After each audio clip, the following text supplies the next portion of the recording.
High বন্ধুরা, কেমন আছো? আশা করি ভালো আছো। আবারও নিয়ে চলে এলাম নতুন একটা ভিডিও। ভালো লাগলে লাইক কমেন্ট করবেন আর সব বন্ধুদের কাছে ভিডিওটা শেয়ার করবেন আর পুরোপুরি ভিডিওটা দেখবেন, টেনে টেনে দেখবেন না, তাহলে কিছুই বুঝতে পারবেন না।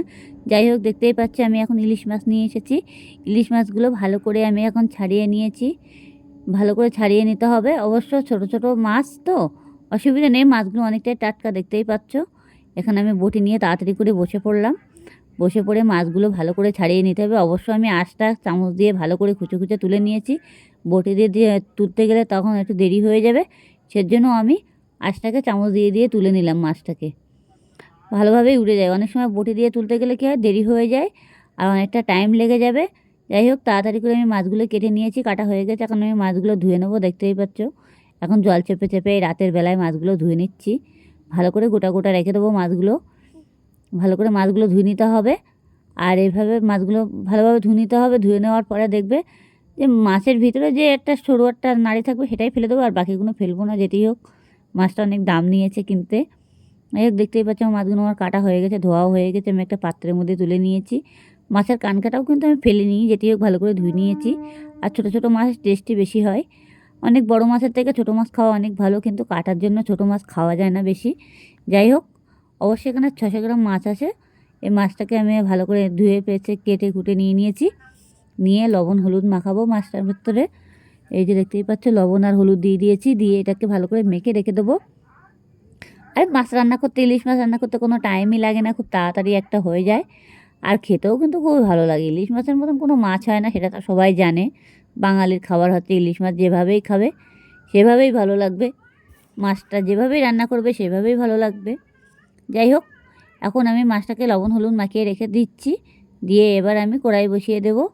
তার আগে একটু ভালো করে মেখে নিতে হবে অলরেডি, যাতে লবণ হলুদটা যাতে ঢুকে যায়। আর মাছের ভিতরে মেন হচ্ছে লবণ হলুদটা না ঢোকা পর্যন্ত মাছটা কিন্তু ভালো লাগে না। যত ভালো অবশ্যই দেখো মাছের ডিম ডিম বেরিয়ে যাচ্ছে। এখন আমি মাছটাকে পাত্রের মধ্যে মেখে রেখে দিলাম। এবার রেখে দিয়ে এবার আমি তাড়াতাড়ি করে কড়াই বসিয়ে দিয়ে দিয়েছি। এই যে কড়াইটা অলরেডি গরম হয়ে গেছে, দেখতেই পাচ্ছ। এই যে কড়াইতে তেল দিয়ে দিয়েছি। অবশ্য কড়াইটা গরম হতে হবে, যাতে আবার পুড়ে না যায়। পুড়ে গেলে কিন্তু কড়াই ধরে উঠবে। যাই হোক, আমি এখন মাছটা দিয়ে দিয়েছি। এবার মাছটা দিয়ে ভালো করে ভেজে নিতে হবে, এপিট এপিট করে সুন্দরভাবে। অবশ্য কড়াইটা ভালো করে গরম করে নিতে হবে। গরম করলে মাছটা খুব তাড়াতাড়ি ভাজা হয়ে যায়। অনেকে বলে যে ইলিশ মাছ ভাজলে মানে ছাড়িয়ে যায়, কিন্তু সেভাবে ভাজলে ছাড়ায় না। চেষ্টা করে দেখবে, ভালো করে কড়াইটা গরম করতে হবে, তাহলে কিন্তু মাছ একটাও ছাড়াবে না, গোটা গোটা মাছ থেকে যাবে। যেতেই হোক, দেখো আমি মাছটা ভাজছি, কীভাবে ভাজছি সেটা দেখে নাও, তাহলে বুঝতেই পারবে। এবার মাছটাকে আমার অলরেডি ভাজা হয়ে যাওয়ার মতন হয়েও গেছে, লাল লাল হয়ে গেছে, দেখতেই পাচ্ছ।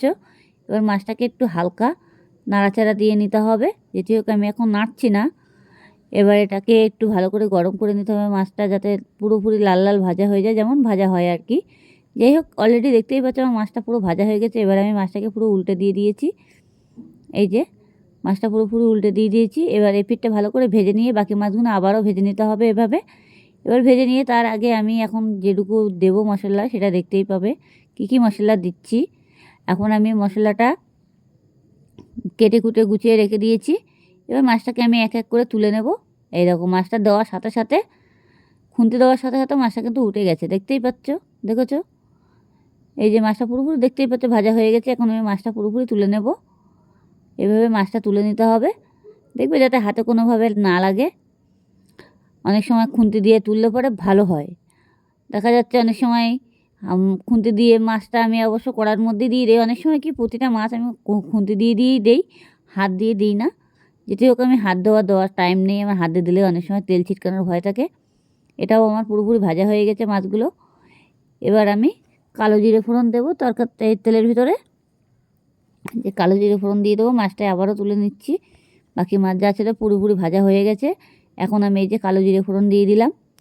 এবার কালো জিরে ফোড়ন দেওয়ার পরে আমি টমেটো কুচিয়ে রেখেছি, একটা টমেটো গোটা, সেটাও আমি দিয়ে দেবো। এই যে টমেটো দিয়ে দিয়েছি। টমেটোটা দিতে হবে, টমেটোটা দিলে পরে একটু টেস্টি হবে, খেতেও ভালো লাগবে। অবশ্য মাছের ঝোলে সবসময় টমেটো দেওয়াটাই বেটার। অনেক সময় দেখা যাচ্ছে মাছের ঝোলে একটু টমেটো দিলে মাছটা একটু বেশি ভালো লাগে খেতে, আর সুন্দর হয় তরকারি, কালারটাও দেখতে ভালো লাগে, একটু টক টক মতন একটু।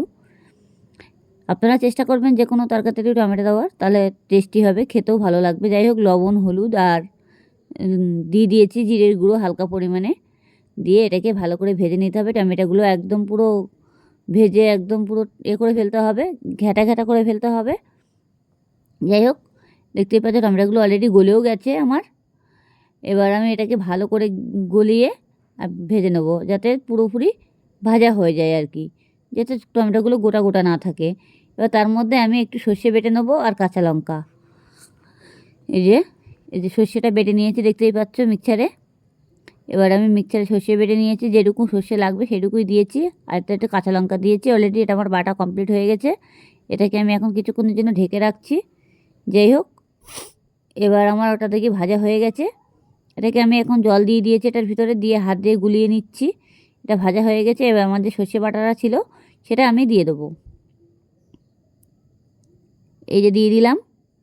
এবার আমার যতটুকু জল লাগবে আমি সেই জলটুকুই দেবো, যেটুকু ঝোল করব আর কি, ইলিশ মাছ দিয়ে সর্ষে বাটা। এই যে দেওয়া হয়ে গেছে। এবার আমি এখন কিছুক্ষণের জন্য থালা দিয়ে আবারও ঢেকে দেবো। আমার ঝোলটা অটোমেটিক ফুটে উঠে গেছে। এবার আমার যে বাকি মাছটা ছিল সেটা আমি দিয়ে দিচ্ছি। দেখবে যাতে হাতে না লাগে, সাবধানে দেবে। চাইলে হাত দিয়েও আস্তে আস্তে করে ছেড়ে দিতে পারো, কোনো অসুবিধা নেই, যেহেতু আমি পাত্র ধরে ঢেলে দিয়েছি তো। এবার আমি মাছটাকে ভালো করে ঢেকে দেবো। এবার নাড়াচাড়া দিয়ে মাছটাকে ঝোলের ভিতরে এখন আমি ফের আবারও ঢেকে দেবো, যাতে পুরোপুরি হয়ে যায়। দেখো তরকারির ঝোলটা অলরেডি ফুটেই গেছে দেখতেই পাচ্ছ। এবার যে আমার ধনে পাতা কেটে রাখতে হবে অল্প একটু। দেখো ঝোলটা কত সুন্দর কালার চলে এসেছে। আর দেখবে যখন মানে সর্ষেটা একটু হয়ে গেছে তখনই কমিয়ে দেবে। যাই হোক, অলরেডি আমার হয়ে গেছে এটা, আমি পাত্রে ঢেলে নিয়েছি। দেখো দেখতেই পাচ্ছ। আর সর্ষে বাটার ঝোল এমনি কে না চায় খাইতে বলো, যেমনভাবে রান্না করবে তেমনভাবেই রান্না হবে। অবশ্য মাছ, ইলিশ মাছ বলে কথা, বাঙালির খাবার ইলিশ মাছ, যেভাবেই রান্না করবে সেভাবেই ভালো লাগবে। আমি অবশ্য পাত্রের মধ্যে ঢেলে নিয়েছি। এবার পাত্রটা নামিয়ে নিয়েছি।